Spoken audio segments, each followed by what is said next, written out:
నమస్కారం ఘంటారావానికి స్వాగతం. ముందుగా ప్రధానాంశాలు. కాసేపట్లో ప్రారంభం కానున్న ఉభయ సభలు. కాళేశ్వరం కమిషన్ నివేదికను ప్రవేశపెట్టనున్న సర్కార్.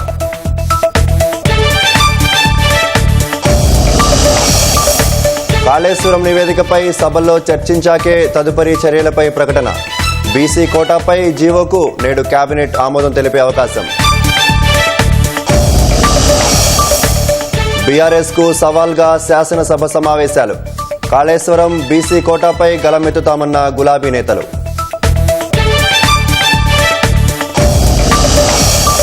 బురదమయమైన ఇళ్లు, ఛిద్రమైన రహదారులు. వరదలతో ఉమ్మడి నిజామాబాద్, మెదక్లో తీరని నష్టం.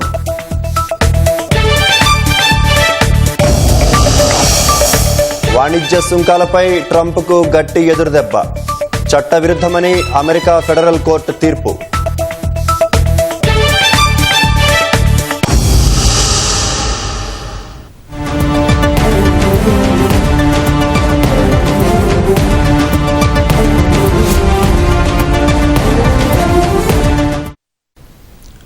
కాసేపట్లో శాసనసభ సమావేశాలు ప్రారంభం కానున్నాయి. ఇటీవల మరణించిన ప్రజాప్రతినిధులకు ఉభయ సభల్లో సంతాపాన్ని ప్రకటించనున్నారు. మరి ఇదే అంశానికి సంబంధించి మరింత సమాచారం మా ప్రతినిధి తిరుపాల్ రెడ్డి ప్రత్యక్ష ప్రసారం ద్వారా అందిస్తారు.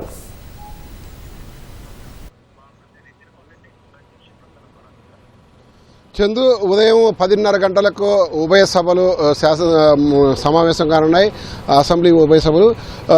ఈ సభలలో శాసనసభలో ఇటీవల మరణించిన జూబ్లీ హిల్స్ ఎమ్మెల్యే మాగంటి గోపీనాథ్కు సంతాపం ప్రకటించారు.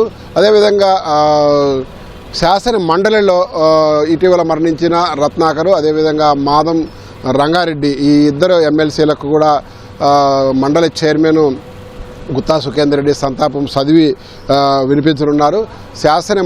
శాసనసభలో మాగంటి గోపీనాథ్కు సంబంధించిన సంతాప ప్రతిపాదనను ముఖ్యమంత్రి రేవంత్ రెడ్డి ప్రతిపాదించనున్నారు. దీని మీద శాసనసభ తీర్మానం చేయనున్నది. అనంతరము రెండు సభలు కూడా సంతాప ప్రకటన తర్వాత రెండు సభలు కూడా రేపటికి వాయిదా పడే అవకాశం ఉన్నది.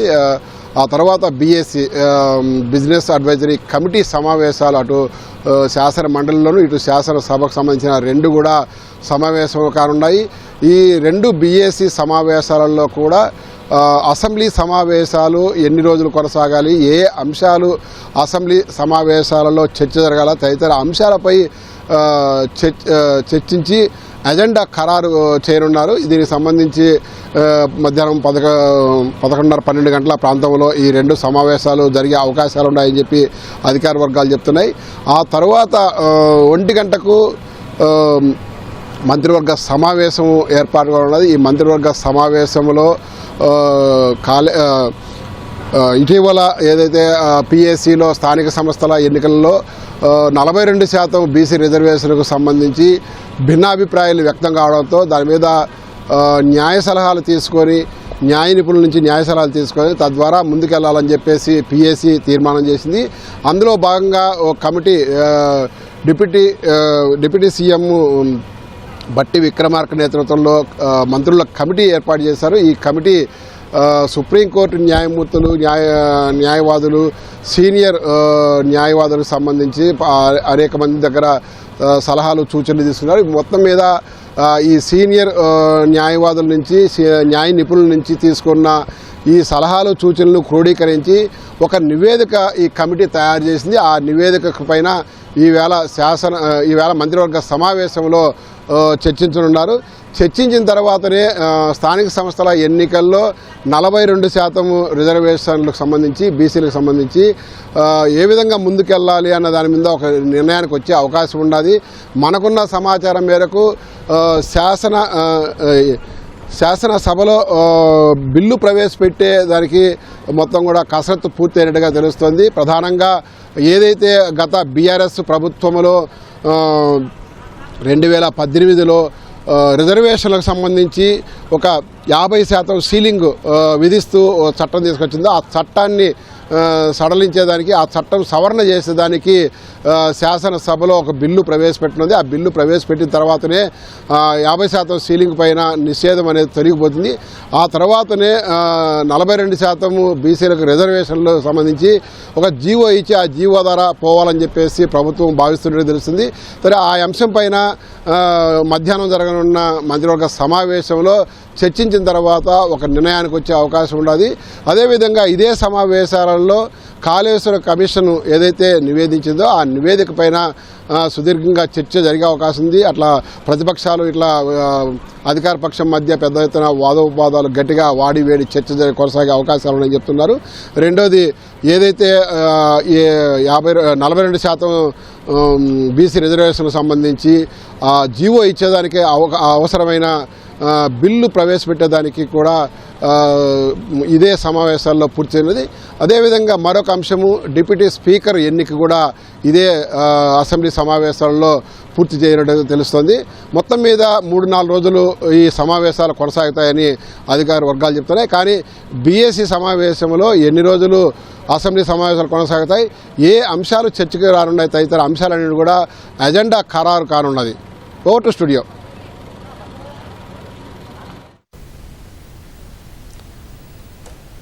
కాళేశ్వరం ప్రాజెక్టుతో పాటు బీసీ రిజర్వేషన్లు సహా వివిధ అంశాలపై శాసనసభ సమావేశాల్లో బలంగా వాణి వినిపించేందుకు బీఆర్ఎస్ సిద్ధమైంది. జస్టిస్ పీసీ ఘోష్ కమిషన్ నివేదిక, కేసీఆర్, హరీష్ రావు పాత్రను ఎత్తి చూపిన నేపథ్యంలో పూర్తి వాస్తవాలు తెలిసేలా పవర్ పాయింట్ ప్రజెంటేషన్కు అవకాశం ఇవ్వాలని గులాబీ పార్టీ కోరుతుంది. సమస్యలు చాలా ఉన్నందున పూర్తి స్థాయిలో విస్తృతంగా చర్చ జరగాలని అంటోంది. భారత రాష్ట్ర సమితికి ఈ శాసనసభ సమావేశాలు అత్యంత సవాలనే చెప్పుకోవచ్చు. కాళేశ్వరం ప్రాజెక్టులో భాగంగా నిర్మించిన మేడిగడ్డ, అన్నారం, సుందిళ్ల ఆనకట్టల్లోని లోపాలకు సంబంధించి జస్టిస్ పీసీ ఘోష్ కమిషన్ నివేదికను రాష్ట్ర ప్రభుత్వం ఈ సమావేశాల్లో ప్రవేశపెడుతోంది. శాసనసభ వేదికగా చర్చించిన అనంతరం తదుపరి చర్యలు తీసుకోవాలని మంత్రివర్గంలో నిర్ణయించారు. జస్టిస్ ఘోష్ నివేదిక ఏకపక్షంగా ఉందని, తాము చెప్పిన అంశాల్ని పరిగణలోకి తీసుకోలేదని హరీష్ రావు అంటున్నారు. తమపై అభియోగాలు వచ్చినప్పుడు క్రాస్ ఎగ్జామినేషన్ చేసే అవకాశం ఇవ్వలేదని చెప్తున్నారు. అసెంబ్లీ సమావేశాల నేపథ్యంలో కొన్నాళ్లుగా కేసీఆర్ పార్టీ నేతలు, న్యాయవాదులతో చర్చిస్తున్నారు. అధికార పక్షం లేవనెత్తే అంశాలకు ఇవ్వాల్సిన సమాధానాలు, తిప్పికొట్టాల్సిన విధానంపై సమాలోచనలు జరిపారు. అటు కాళేశ్వరం ప్రాజెక్టుకు సంబంధించిన వాస్తవాలన్నీ ప్రజలకు తెలిసేలా తమకు పవర్ పాయింట్ ప్రెజెంటేషన్ కు అవకాశం ఇవ్వాలని బీఆర్ఎస్ శాసనసభాపక్షం కోరుతోంది. ఈ మేరకు శాసనసభాపతి ప్రసాద్ కుమార్ కు వినతి పత్రం అందించింది. స్పీకర్ గారికి కలిసి మేము విజ్ఞప్తి చేసినాము. ఈ రాష్ట్ర ప్రజలకు అందరూ కూడా కాళేశ్వరం ప్రాజెక్టు వల్ల ఏ లాభాలు ఉన్నాయి, ఎంత లాభం జరిగింది, ధాన్యం అత్యధికంగా ఎట్లా దిగుబడి, తద్వారా ఎంత ఖర్చు అయింది, మరి ఇంత ఖర్చుతోటి ఇంత ధాన్యాన్ని దిగుబడి ఎట్లా చేసుకున్నామన్న సంగతి వాస్తవాలు తెలవాలన్న ఉద్దేశంతో స్పీకర్ గారిని కలిసి పవర్ పాయింట్ ప్రజెంటేషన్ కోసం మేము అనుమతి అడిగినాం. ఈ యొక్క ప్రభుత్వం మాకు పవర్ పాయింట్ ప్రజెంటేషన్ అనుమతి ఇస్తే ప్రజలకు నిజాలు తెలుస్తాయి, ప్రజలే న్యాయ నిర్ణయిత అవుతారు. దాని ద్వారా దీనిలో మంచిదా, ఈ ప్రాజెక్ట్ చెడ్డదా అనే సంగతి వాళ్ళు నిర్ణయిస్తారు. బీసీ రిజర్వేషన్ల అంశం విషయంలో అధికార పార్టీ వైఖరిని ఎండగట్టాలని బీఆర్ఎస్ భావిస్తోంది. రిజర్వేషన్ల కోసం కాంగ్రెస్ ప్రభుత్వం అనుసరిస్తున్న వైఖరి సరిగా లేదని, అఖిల పక్షాన్ని ఢిల్లీకి తీసుకెళ్లి కేంద్రంపై ఒత్తిడి తీసుకొచ్చే ప్రయత్నం కూడా చేయలేదని విమర్శిస్తోంది. రాష్ట్రంలో వరదలు, రైతుల కష్టాలు, ఇతరత్రా అన్ని సమస్యలపై సభలో పూర్తి చర్చ జరగాలని డిమాండ్ చేస్తోంది. బీసీ రిజర్వేషన్స్తో పాటు అనేక అంశాలు ఉన్నాయి. ఇప్పుడు వరదలు వచ్చి ప్రజలు కొట్టుకుంటూ ఉన్నారు, యూరియా దొరక్క రైతులు రోడ్ల మీద ఉన్నారు. తప్పు ఖచ్చితంగా అన్ని అంశాలపైన మేము చెప్పడానికి, మాట్లాడడానికి, ప్రజా సమస్యలు మాట్లాడడానికి సిద్ధంగా ఉన్నాం. అసెంబ్లీ మంచిగా పెట్టండి, డీటెయిల్గా పెట్టండి, అందరికి మాట్లాడడానికి అవకాశం ఇవ్వండి, మైకులు కట్ చేయకండి. రాజకీయ దురుద్దేశంతో రాజకీయాలు చేయడానికి అసెంబ్లీ వేదిక వాడుకోకండి, ప్రజలకి ప్రయోజనాల కోసం వాడండి అని చెప్పేసి మేము కోరుతా ఉన్నాం. తప్పకుండా మేము రెడీ ఉన్నాం. ఏ అంశమైన చర్చ పెట్టినా సమాధానం చెప్పడానికి కానీ, ప్రజా సమస్యలు పరిశీలించడానికి కానీ బీఆర్ఎస్ పార్టీ సిద్ధంగా ఉన్నది. ఈ సమావేశాలకైనా కేసీఆర్ హాజరవుతారా లేదా అన్నదే అందరిలోనూ ఆసక్తి రేపుతోంది. జస్టిస్ పీసీ ఘోష్ కమిషన్ నివేదిక ప్రస్తావన ఉన్న తరుణంలో ఆయన సభకొస్తారా లేదా అన్నది చూడాలి. బీఆర్ఎస్ నేతలు మాత్రం అధికార పక్షాన్ని ఎదుర్కొనేందుకు తాము సరిపోతామని అంటున్నారు. అవసరమైతే కేసీఆర్ కూడా వస్తారని అంటున్నారు. రాష్ట్ర ప్రభుత్వం వర్షాకాల సమావేశాలను 2-3 రోజులే పెట్టి చేతులు దులుపుకోవాలనుకుంటుందని బీజేపీ శాసనసభాపక్ష నేత ఏలేటి మహేశ్వర్ రెడ్డి ఆగ్రహం వ్యక్తం చేశారు. గతంలో వర్షాకాలం సమావేశాలు 3-4 వారాల పాటు జరిగేవని గుర్తు చేశారు. అసెంబ్లీ ఆవరణలోని బీజేపీ ఎల్పీ కార్యాలయంలో ఎమ్మెల్యేలు, ఎమ్మెల్సీలు సమావేశమయ్యారు. ఉదయం జరిగిన సమావేశంలో రాష్ట్ర అధ్యక్షుడు ఆదేశించిన అంశాలతో పాటు సభలో సమన్వయంతో కలిసికట్టుగా ప్రభుత్వ వైఫల్యాలను ఎండగట్టాలని నిర్ణయించినట్లు చెప్పారు. ప్రజా సమస్యలపై సభలో ప్రభుత్వాన్ని ఎండగడతామని హెచ్చరించారు. ఈ రాష్ట్రంలో ప్రజలు ఎన్నో ఇక్కట్లు పడతా ఉన్నారు. ఇచ్చిన హామీ నెరవేరుస్తలేరు. కొత్త పెన్షన్లు ఇవ్వడం లేదు. 6 గ్యారెంటీల అంశం లోపల పూర్తిగా విస్మరిస్తూ ఉన్నారు. ప్రజల్లో ఎన్నో సమస్యలు ఈరోజు మరి అసెంబ్లీ వైపు చూసి మా సమస్యలు ఇక్కడ చర్చకు వస్తాయన్నో ఆలోచనతో ప్రజలు మన వైపు చూస్తూ ఉంటే ఏ ఒక్క చర్చ కూడా చర్చించకుండా సమస్యల మీద పూర్తిగా చర్చల్ని తప్పుతో పట్టించే విధంగా అవకాశం ఇవ్వకుండా 3-4 రోజుల్లో అసెంబ్లీని కంప్లీట్ చేసేటువంటి కార్యక్రమం చేయడం ఇది ప్రజల్ని మభ్యపెట్టడం, మోసం చేయడంగా మేము భావిస్తూ ఉన్నాం. వాణిజ్య సుంకాల విషయంలో అమెరికా అధ్యక్షుడు ట్రంప్కు భారీ ఎదురుదెబ్బ తగిలింది. ట్రంప్ విధించిన సుంకాలు చాలా వరకు చట్టవిరుద్ధమని అమెరికా ఫెడరల్ అప్పీల్స్ కోర్టు తీర్పిచ్చింది. అధ్యక్షుడు ట్రంప్ తన ఆర్థిక అధికారాలను అతిక్రమించి అధికంగా టారిఫ్లను పెంచినట్లు పేర్కొంది. 7-4 తేడాతో అప్పీల కోర్టు న్యాయమూర్తులు ఈ తీర్పు వెలువరించారు. భారీగా విధించిన సుంకాలు పలు దేశాలను ప్రభావితం చేశాయని కోర్టు ఈ సందర్భంగా పేర్కొంది. ప్రస్తుతానికి పెంచిన టారిఫ్లను అక్టోబర్ నెల మధ్య నాటికి కొనసాగించడానికి న్యాయమూర్తులు అనుమతిచ్చారు. దీంతో ఈ నిర్ణయాన్ని సుప్రీంకోర్టులో సవాల్ చేసేందుకు కోర్టు అనుమతించింది. అమెరికా 50% సుంకాలకు భయపడి భారత్ ఎప్పటికీ తలవంచబోదని లేదా బలహీనంగా కనిపించదని కేంద్ర వాణిజ్య పరిశ్రమల శాఖ మంత్రి పీయూష్ గోయల్ తేల్చి చెప్పారు.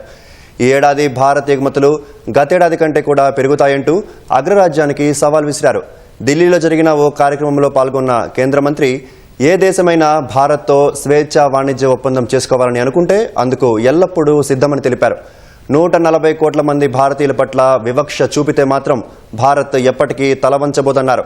మేమంతా కలిసికట్టుగా ముందుకు సాగుతూ కొత్త మార్కెట్లను హస్తగతం చేసుకుంటామని అగ్రరాజ్యానికి చురకలంటించారు. ఇటీవల వేర్వేరు దేశాలతో చేసుకున్న వాణిజ్య ఒప్పందాలు భారత ఆర్థిక వ్యవస్థ అభివృద్ధికి సహాయపడతాయని చెప్పారు. స్వదేశీ వస్తువుల విస్తరణ, ఎగుమతులు పెంచడానికి తమ ప్రభుత్వం త్వరలో మరిన్ని చర్యలు తీసుకోనున్నట్లు కేంద్ర మంత్రి పీయూష్ గోయల్ ప్రకటించారు. రష్యా అధ్యక్షుడు వ్లాదిమిర్ పుతిన్ భారత పర్యటనకు ముహూర్తం ఖరారైంది. డిసెంబర్లో భారత్లో పర్యటించనున్నట్లు క్రెమ్లిన్ విదేశాంగ విధాన సలహాదారు యూరీ ఉషాకోవ్ తెలిపారు. వచ్చే నెల తియాన్జిన్లో జరిగే షాంఘై సహకార సంస్థ సదస్సు తర్వాత ప్రధాని మోదీతో పుతిన్ సమావేశమవుతారని చెప్పారు. భారత పర్యటనకు సంబంధించిన ఏర్పాట్లను పుతిన్ చర్చిస్తారని యూరీ ఉషాకోవ్ పేర్కొన్నారు. పుతిన్, మోదీ తరచుగా ఫోన్లో సంప్రదింపులు జరుపుతున్నప్పటికీ తియాన్జిన్లో తొలిసారి కలుసుకోనున్నారని చెప్పారు. భారత్, రష్యాలు వ్యూహాత్మక భాగస్వామ్యానికి కట్టుబడి ఉన్నాయని, ఆ విషయమై 2010లోనే ఓ ప్రకటన విడుదల చేసినట్లు గుర్తు చేశారు. గతేడాది ప్రధాని మోదీ రష్యాలో 2 సార్లు పర్యటించారు. పుతిన్తో వార్షిక శిఖరాగ్ర సమావేశంతో పాటు కజాన్లో జరిగిన బ్రిక్స్ శిఖరాగ్ర సమావేశానికి హాజరయ్యారు. భారత్పై అమెరికా సుంకాల భారం మోపిన వేళ రష్యాతో బంధాన్ని మరింత బలోపేతం చేసేందుకు మోదీ, పుతిన్ దోస్తీ దోహదపడనుందని విశ్లేషకులు భావిస్తున్నారు. ఊహకందని విధంగా దూసుకొచ్చిన వరద ప్రవాహం కామారెడ్డి పట్టణ వాసుల్ని కోలుకోలేని దెబ్బతీసింది.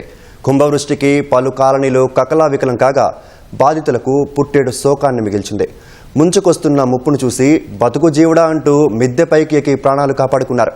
అతి కష్టం మీద పునరావాస కేంద్రాలకు వెళ్లి తిరిగి ఇళ్లకు చేరుకున్నారు. ఆనవాళ్లు కోల్పోయిన గూడు, పాడైపోయిన వస్తువులను చూసి కన్నీరు మున్నీరయ్యారు. ప్రభుత్వమే దిక్కని వేడుకుంటున్నారు. బుధవారం కురిసిన కుండపోత వర్షం కామారెడ్డి వాసుల్ని కోలుకోలేని దెబ్బతీసింది.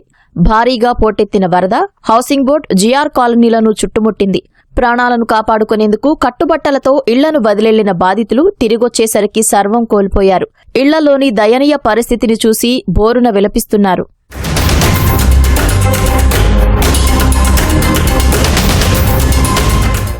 హౌసింగ్ బోర్డ్, జిఆర్ కాలనీలోని ప్రతి ఇళ్లు బురదమయమైంది. వరద ప్రవాహానికి ఇళ్లలోని నిత్యావసరాలు సహా దుస్తులు, వంట సామాగ్రి, బీరువాలు, టీవీలు, వాషింగ్ మిషన్లు పనికి రాకుండా పోయాయి. విద్యార్థుల పుస్తకాలు, సర్టిఫికెట్లు తడిసిపోయాయి. ఇళ్లను శుభ్రం చేసుకుంటున్న కాలనీవాసులు కట్టుబట్టలు తప్ప ఏమీ మిగలలేదని కన్నీరు మున్నీరయ్యారు. తమ ఇళ్లను కడుక్కోవటానికి సరిపడా ట్యాంకర్లు కూడా పంపించడం లేదని వాపోతున్నారు. కనీసం మున్సిపాలిటీ వాళ్ళు వచ్చి చెత్త తీసుకెళ్ళినా మా ఇల్లు క్లీన్ అవుతుందంటే వాళ్ళు కూడా రావట్లేదు.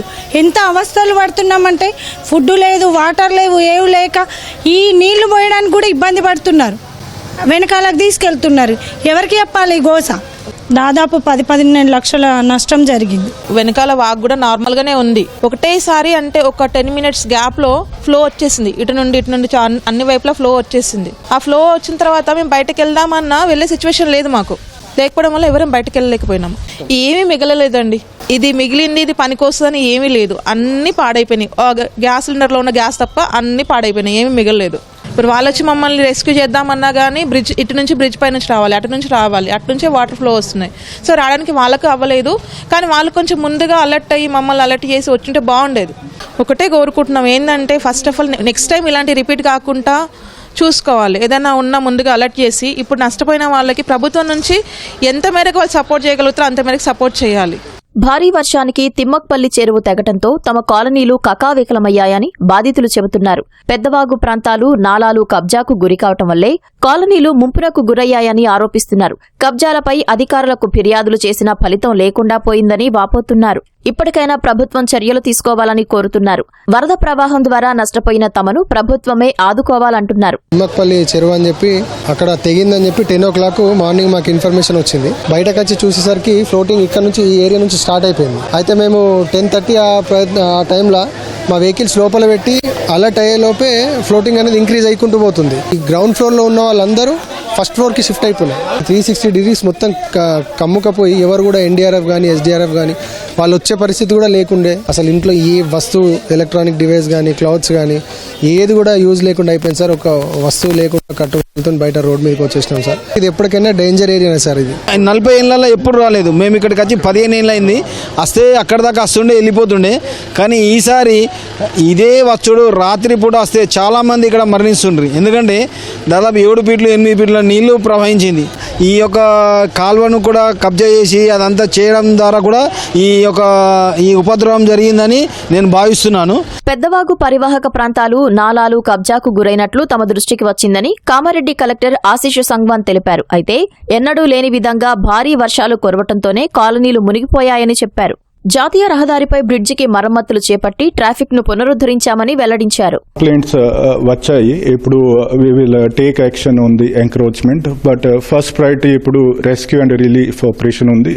లాంగ్ టర్మ్ లో ఇమీడియట్ ఈ నాలాస్ మీద ఉన్న ఎంక్రోచ్మెంట్స్ కూడా we will take necessary action. Nizamabad జిల్లా నవీపేట్ మండలం తుంగిని గ్రామంలోని హనుమాన్ ఆలయం చుట్టూ వరద చేరటంతో ఓ పూజారితో పాటు 6 కుటుంబ సభ్యులు చిక్కుకున్నారు. సమాచారం తెలుసుకున్న ఎస్డీఆర్ఎఫ్ బృందం వారిని కాపాడింది. ఎన్నడూ లేని విధంగా గ్రామాలకు వరద రావటం చాలా బాధాకరమని నిజామాబాద్ రూరల్ మాజీ ఎమ్మెల్యే బాజిరెడ్డి గోవర్ధన్ అన్నారు. వరద ప్రభావిత గ్రామాల్లో పర్యటించారు.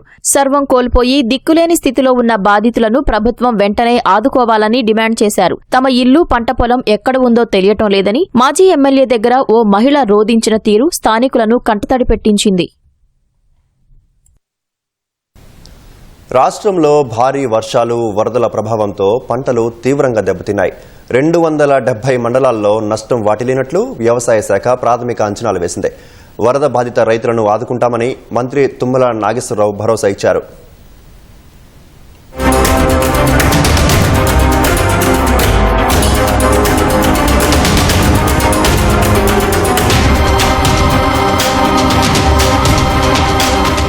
రాష్ట్రంలో భారీ వర్షాలకు వేలాది ఎకరాల్లో వరి, పత్తి, మొక్కజొన్న సహా కూరగాయలు, ఆకుకూరలు, పూల తోటలు నేట మునిగాయి.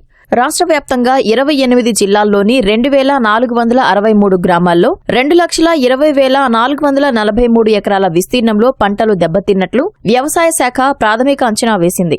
వరి 1,09,626 ఎకరాల్లో, పత్తి 60,080 ఎకరాల్లో, మొక్కజొన్న 16,036 ఎకరాల్లో దెబ్బతింది.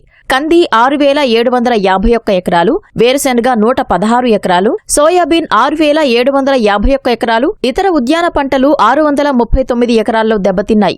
1,43,304 మంది రైతులు ఆర్థికంగా నష్టపోయారని వ్యవసాయ శాఖ ప్రభుత్వానికి నివేదిక అందజేసింది.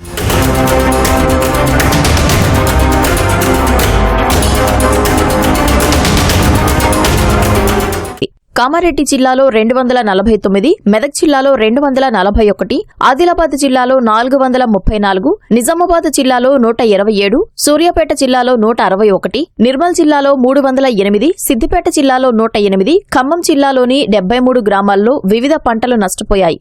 ఎన్నో ఆశలు పెట్టుకుని సాగు చేస్తే వరదలు ముంచేశాయని రైతులు లబోదిబోమంటున్నారు. రాష్ట్ర వ్యాప్తంగా పంట నష్టంపై సమగ్ర నివేదిక తయారు చేయాలని మంత్రి తుమ్మల నాగేశ్వరరావు వ్యవసాయ శాఖ అధికారులను ఆదేశించారు. క్షేత్రస్థాయిలో పర్యటించాలని స్పష్టం చేశారు.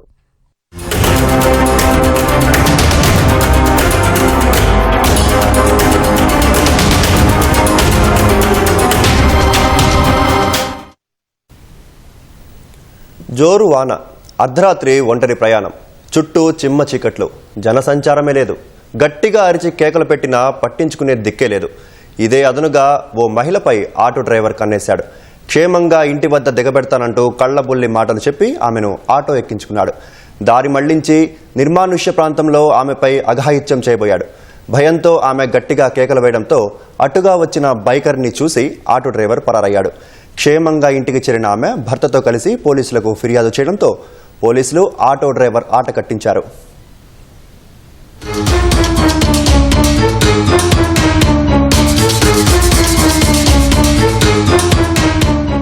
ఏడాదిన్నర పాపతో ఏలూరు నుంచి ప్రశాంతి ఎక్స్ప్రెస్ లో ఓ మహిళ అర్ధరాత్రి 1:30కు నంద్యాల రైల్వే స్టేషన్లో దిగింది.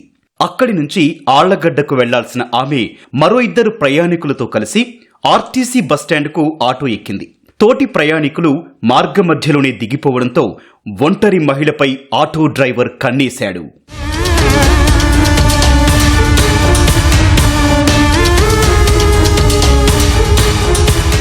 బస్టాండ్కు వెళ్తోన్న మార్గంలో ఆటో టైరు పంక్చర్ అయిందని టైరు మారుస్తూ డ్రైవర్ ఆమెతో మాటలు కలిపాడు. ఎక్కడికి వెళ్లాలంటూ ఆరా తీశాడు. ఆళ్లగడ్డకు వెళ్లాలని ఆమె చెప్పడంతో ఇంత రాత్రి వేళ బస్సులుండవని ఆమెను భయపెట్టాడు.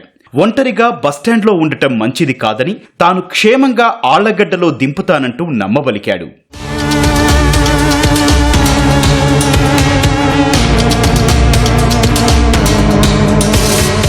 ఆటో డ్రైవర్ను పూర్తిగా నమ్మిన ఆమె సరేననడంతో ఆటోను కోవెలకుంట్ల వైపు మళ్లించాడు.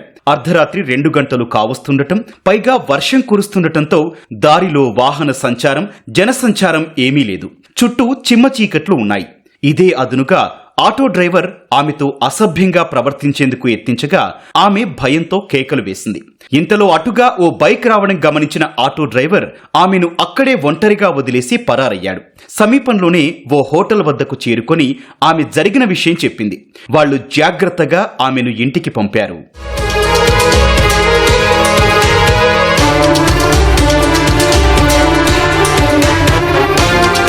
ఉదయం భర్తతో కలిసి ఆమె పోలీసులకు ఫిర్యాదు చేయగా సీసీ కెమెరా ఫుటేజ్ ఆధారంగా పోలీసులు నిందితుడిని పట్టుకున్నారు. నంద్యాలకు చెందిన సమరసింహ బీటెక్ చదివి హైదరాబాద్లో సాఫ్ట్వేర్ ఉద్యోగం కూడా చేశాడు. భార్యా బిడ్డలు ఉన్న సమరసింహ సాఫ్ట్వేర్ ఉద్యోగం వదిలేసి వచ్చి సొంతూరిలో ఆటో నడుపుతున్నట్లు పోలీసుల విచారణలో తేలింది. రాత్రి 1:15 ప్రశాంతి ఎక్స్ప్రెస్ ట్రైన్ దిగి బస్టాండ్కి వెళ్దామని ఆటో ఎక్కితే ఆటో ఎక్కించుకున్న అబ్బాయి ఆటో డ్రైవర్ బండి పంచర్ అయిందని చెప్పి అక్కడికి ఆగడం వల్ల ఈమెతో సంభాషించడంలో భాగంగా ఆమె ఎక్కడికి వెళ్ళాలని తెలుసుకుంది. డ్రాప్ చేస్తాను లెక్క అని చెప్పి నమ్మవలికి మెయిన్ రహదారులు వెళ్ళకుండా కోయిలగుంట్ల రస్తా మళ్ళించి అక్కడి నుంచి దేవుగుంటకి వెళ్ళే రస్తాలో ఓ నిర్మానుషమైన ప్రాంతం వెళ్తా ఉంది. ఎప్పుడైతే ఇతను దారి మళ్ళించినాడో ఈమెకు భయం పుట్టి కేకలు వేస్తూ ఉంది ఆటోలో నుంచి. ఆ చుట్టుపక్కల వాళ్ళు కూడా ఎవరు పట్టించుకునే పరిస్థితి, ఎందుకంటే బాగా ఊరిన విషయం వస్తూ ఉందని చెప్పి చెప్తా ఉంది. అదేవిధంగా తన నిర్మానుష ప్రాంతం తీసుకెళ్లి బలత్కారం చేయడానికి ప్రయత్నం చేసినాడని చెప్పి ఒక ఫిర్యాదు ఇచ్చింది. ఆ ఫిర్యాదు మేరకు కేసు నమోదు చేసుకున్నాం. ఆమె చెప్పిన దాన్ని బట్టి మేము ట్రాకింగ్ చూసుకుని ఎక్కడి నుంచి ఎక్కడ జర్నీ చేసినది ఆ ప్రాంతంలో ఎక్కడైతే సీసీ కెమెరా ఉన్నాయో ఆ సీసీ కెమెరాను ఫుటేజ్ సేకరించి చూస్తే ఆ మస్కలో మనకు టాప్ మీద నంద్యాల ట్రాఫిక్ పోలీసు వారు ఇచ్చిన టాప్ నెంబరు, ప్రతి ఆటోకి సీరియల్ నెంబర్ ఇస్తారు, ఆ నెంబరు గమనించడం జరిగింది. ఆ క్యూఆర్ కోడ్ సంబంధించి డీకోడ్ చేసుకుంటే మనకు అతని యొక్క మొత్తం ఐడి కార్డు, తర్వాత అతని పేరు, ఫోటో, ఫోన్ నెంబర్లన్నీ రావడం జరిగింది. చేంజ్ చేసుకుని విచారించుకోవడం వల్ల అతను అడ్మిట్ కావడం జరిగింది. వెంటనే రిమాండ్కి పంపడం జరిగింది. మహిళలు అర్ధరాత్రి ఒంటరిగా ప్రయాణం చేయడం అంత శ్రేయస్కరం కాదని, ఒకవేళ చేయాల్సి వస్తే ఖచ్చితంగా రైల్వే స్టేషన్, బస్టాండ్ వరకు కుటుంబ సభ్యులను ముందుగానే రప్పించుకోవడం మేలని పోలీసులు సూచిస్తున్నారు. ఎన్నో కుటుంబ కథా చిత్రాలతో ఘన విజయాలు అందుకున్న దర్శకుడు ఎస్వి కృష్ణారెడ్డి మరోసారి ప్రేక్షకుల ముందుకు రాబోతున్నారు. 43వ చిత్రంగా వేదవ్యాస్ పేరుతో ప్రేక్షకులను అలరించనున్నారు. ఈ చిత్రం హైదరాబాద్లోని అన్నపూర్ణ స్టూడియోస్ గ్లాస్ హౌస్లో పలువురు సినీ ప్రముఖుల సమక్షంలో ఘనంగా ప్రారంభమైంది. సాయి ప్రగతి ఫిలిమ్స్ పతాకంపై ప్రముఖ వ్యాపారవేత్త, కాంగ్రెస్ నేత కొమ్మూరి ప్రతాప్ రెడ్డి వేదవ్యాస్ చిత్రాన్ని నిర్మిస్తున్నారు. ఈ చిత్రంతో దక్షిణ కొరియా నటి జున్ హ్యూన్ టాలీవుడ్లోకి హీరోయిన్గా అడుగు పెడుతోంది.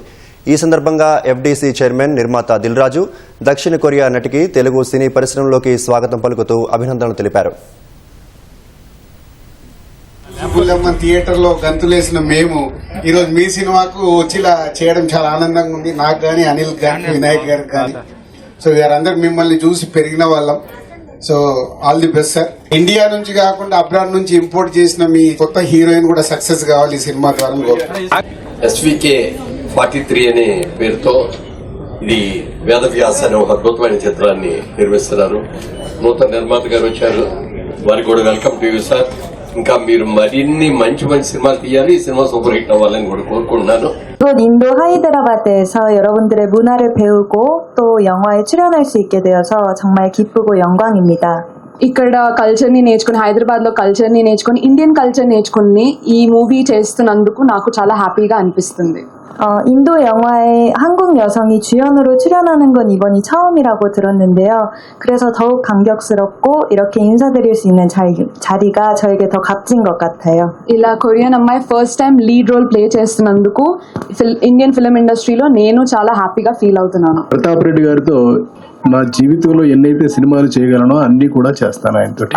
మా సినిమాలు మొదటిసారి చేయటం అనేటటువంటిది, కొరియన్ నుంచి వచ్చినటువంటి హీరోయిన్ మొదటిసారి చేయటం అనేటటువంటిది it's a great opportunity for everyone.